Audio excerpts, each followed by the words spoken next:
আমার আজকের রেসিপি আলুর দম। নমস্কার বন্ধুরা, আপনারা দেখছেন সুব্রত অর্চনার রান্নাঘর।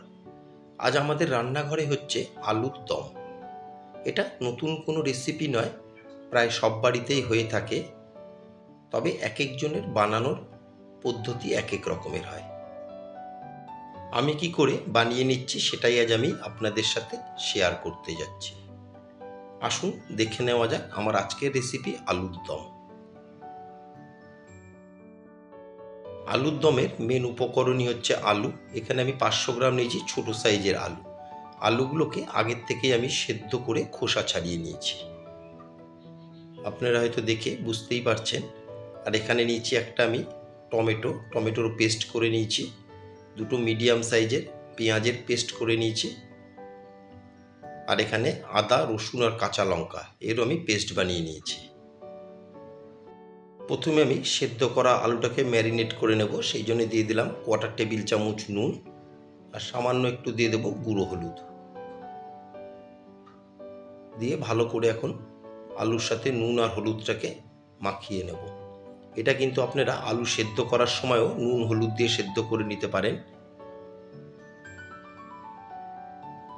খুব ভালো মতো নুন হলুদ আলুর সাথে মাখিয়ে 10 থেকে 15 মিনিটের জন্য আমি আলুটাকে রেস্টে রেখে দেব।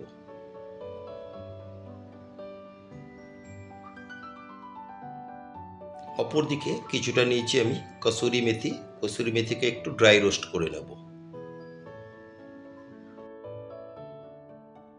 আলুর দমে যদি একটু কসুরি মেথি দেওয়া যায় তাহলে কিন্তু আলুর দমে খুব সুন্দর একটা ফ্লেভার আসে।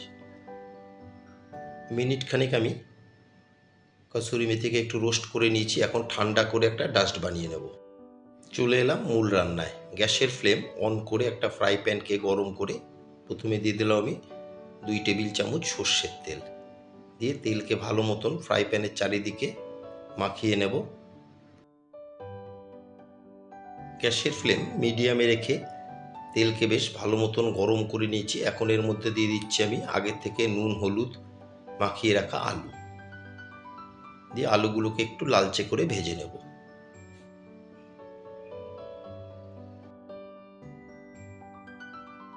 আর আমার নতুন বন্ধুদের কাছে রিকোয়েস্ট, যারা আমার চ্যানেলটি এখনও সাবস্ক্রাইব করেননি তারা অবশ্যই সাবস্ক্রাইব করে আমার পাশে থাকবেন, আর পাশে থাকা বেল আইকনটি প্রেস করে রাখবেন।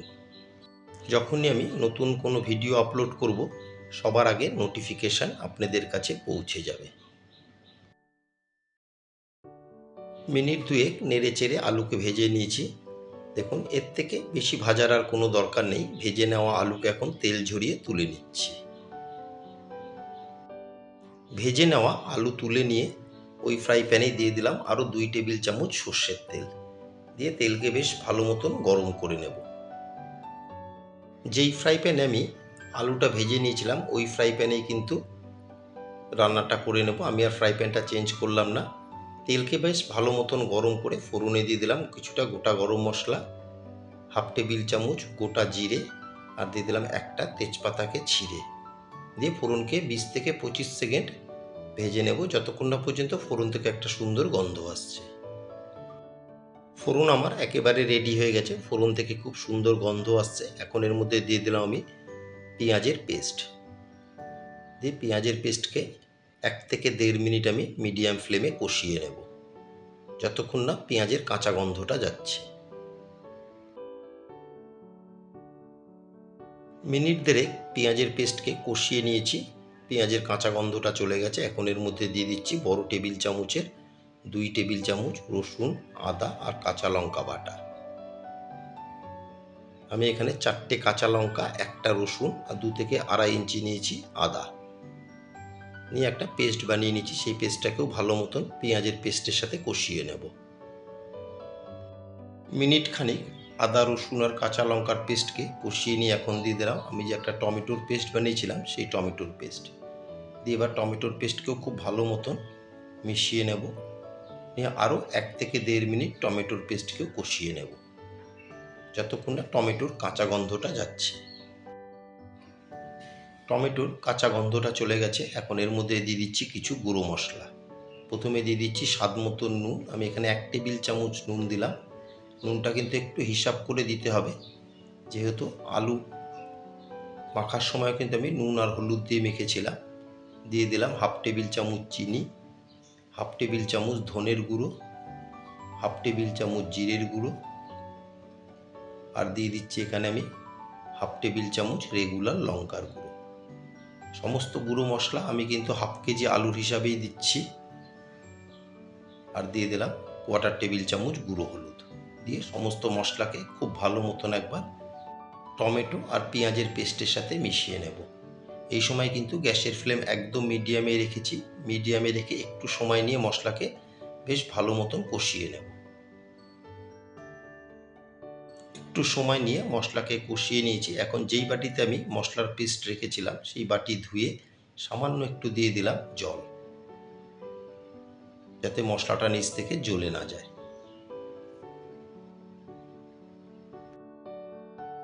জল দিয়ে জলকে খুব ভালো মতন মশলার সাথে মিশিয়ে নিয়েছি। এখন দিয়ে দিচ্ছি ভেজে রাখা আলু।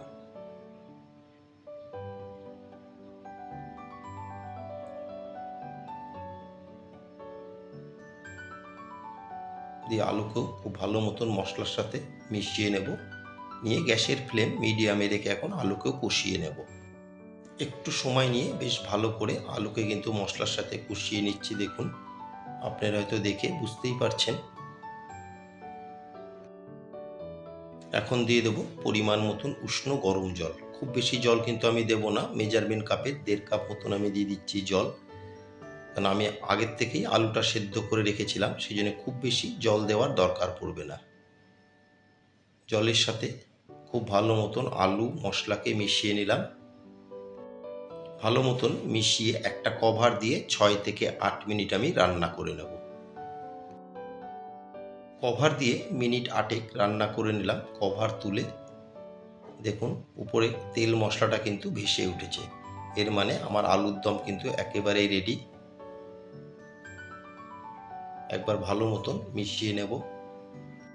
নামানোর আগে দিয়ে দিলাম 1 টেবিল চামচ গরম মশলার গুঁড়ো আর 2 টেবিল চামচ রোস্টেড কাসুরি মেথি দিয়ে ভালো মতন একবার মিশিয়ে নিয়েছি।